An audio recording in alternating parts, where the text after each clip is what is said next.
So I was telling you how at the beginning of 1946, Ajahn Cha left the village monastery at Bangor and set off to walk to central Thailand, a few hundred kilometers away.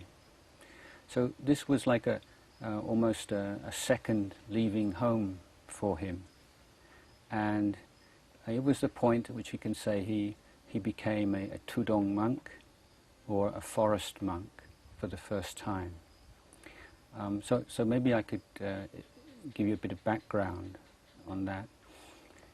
Right from the time of the Buddha himself, monks were already tending to form into two groups. One group of monks would live in the forests, quite secluded from lay people, and would devote themselves primarily to meditation practice, developing the threefold training leading to enlightenment. But there are also many monks, for one reason and another, who would live a lot closer to the towns and the villages, and they would have much more interaction with the lay people, and would be teaching and advising and so on and so forth. Sometimes it may well have been because they were ill and they couldn't handle the life in the forest. Maybe they had forest fevers and malaria and so on. It was too dangerous for them to be in the deep forest. Or else maybe as they got older, the life in the forest was too harsh for them. There may be many different reasons for it. It may well have been that, speaking from experience these days, that maybe parents of monks were very ill and they wanted to be close to their family and to be able to give moral, spiritual support to them. So there are all kinds of reasons why this kind of division between the monks originated. And over the course of hundreds of years, thousands of years now, it's become a very kind of clear-cut distinction.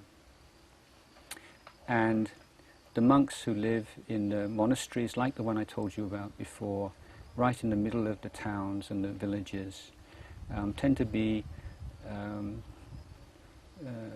devoted a lot more to academic study and to, we could say, priestly duties and interaction with the lay people, performing ceremonies and so on and so forth.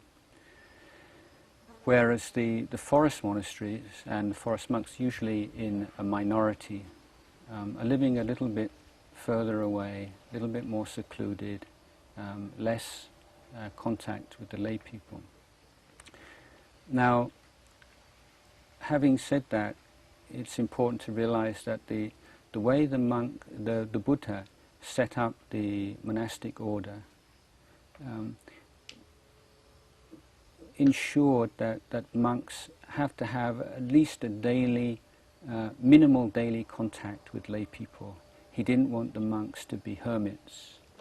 And there are all kinds of rules that prevent monks from going off by themselves for weeks or months on end and completely turning their backs on society. The Buddha didn't want monks to do that. So the forest monks have to go on alms round every day to walk into the local village and to receive their food, daily food offering.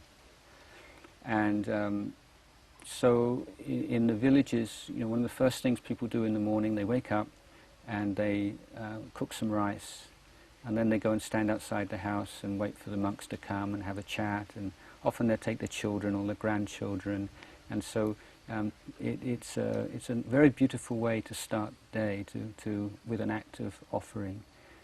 And people in the northeast would often just put a small lump of sticky rice in the monk's bowl. So even the poorest person could offer something and feel they were contributing to the daily life of the monk and to support the monastery.